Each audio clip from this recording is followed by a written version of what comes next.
Hello guys, welcome back to another Home of Nail Art tutorial. When it comes to infills, the first stage of the infill is very similar to a removal. So we're starting off with a coarse grit and then slowly reducing that down to a softer grit.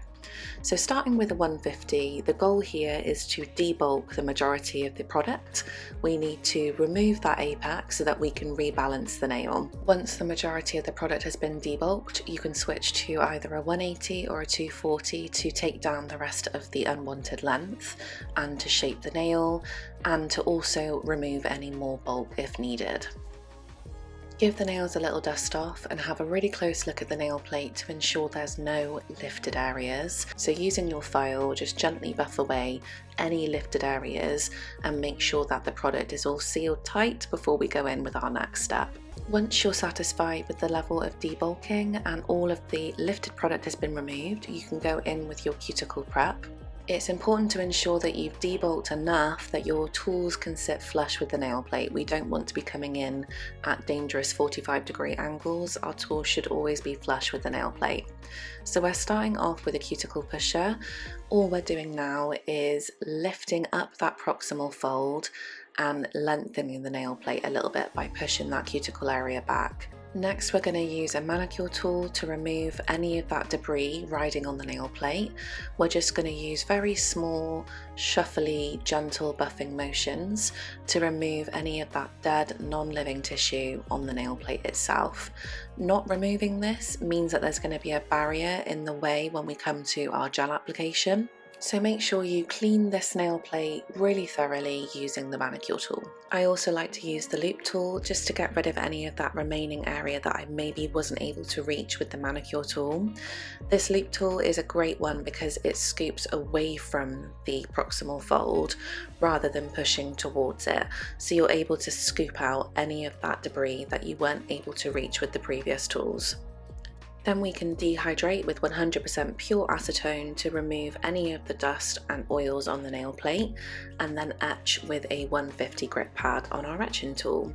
It's important to be thorough with this step. We want to make sure that that area is completely texturized and ready for new gel application. If we don't etch the new growth area, then the nail plate will be too smooth for the gel to adhere to. Then I like to go in with my nipping after I've finished my etching, and the reason for this is when you etch, sometimes it can kick up an extra bit of skin that might need to be nipped away. So rather than doing it twice, I etch first and then I nip afterwards. Once we're happy with the prep, we can dust off and then go in with our Pure Bond application. We're applying our Pure Bond on the new growth area and then pulling that straight over the existing product, capping the free edge and then curing for 30 seconds. Once our Pure Bond is cured, we can go in with our TrueSculpt application, starting with our paper layer. And once again, we're applying this to the new growth area and pulling it right over the existing product, being careful to make sure that we apply it right up close to the cuticle area, right down the sidewalls and cap the free edge. Once we're happy, we can pop that in the lamp to cure for 60 seconds. Again, just like we did in our overlay tutorial, it's important to make sure that every millimeter of this nail is coated in a slip layer. We're using the weighting method, so I'm going to apply my bead and wait for it to do its thing.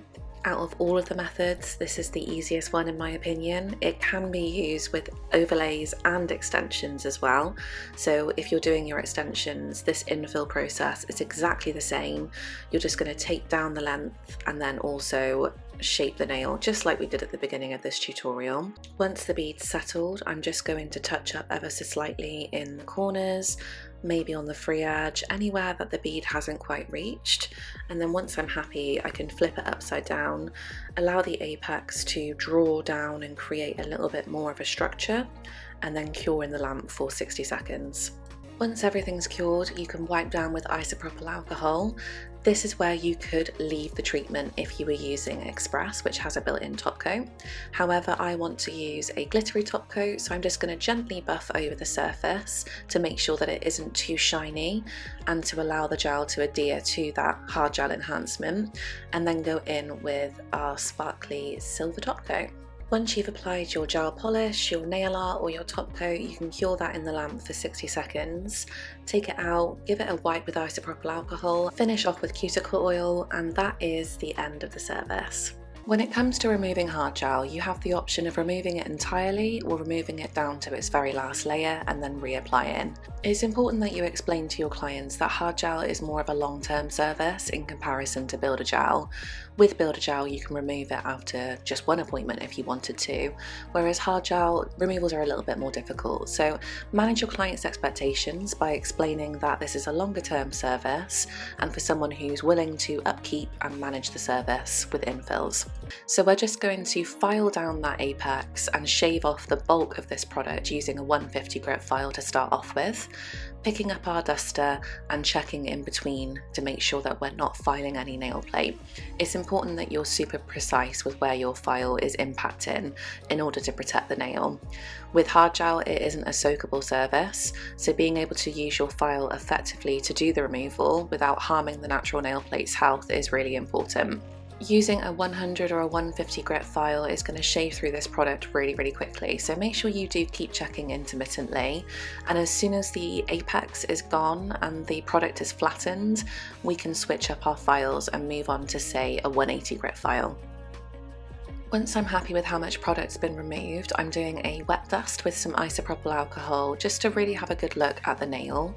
If you wanted to, you could stop here and then reapply the product. As we said, removals are optional when it comes to hard gel.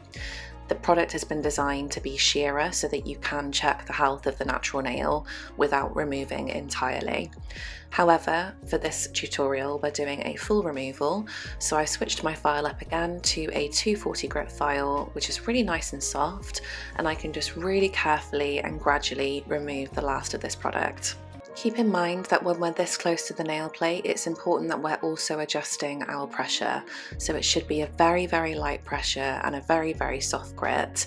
And we're going to keep stopping and starting to make sure that the natural nail plate isn't being affected by our filing. Once I'm happy that the majority of the product is gone, I'm going to start using my buffer as well. So I'm using a soft buffer just to ease up that last bit of product on the nail plate, going back in with my 240 where I need to if there's a little bit more on that sidewall, which there is, and then switching to the buffer again. And we're just really carefully pinpointing areas of the nail that need product removal. If you wanted to, of course, you could do all of this with an e-file if you're e-file trained, using a variation of different sanding band grits. However, the same results are completely achievable using a hand file. Once I'm satisfied that all of the product has been removed, I can either go in with my cuticle prep and nail plate prep and reapplication, or I can finish with cuticle oil if the client isn't having hard gel or any other service reapplied. And that is the removal. It's not as intimidating as it seems, you just have to take it really slow and steady and use the right grits at the right times. I really hope you enjoyed this tutorial and found it informative. If you have any questions or comments, let us know below and we will see you in the next one. Bye!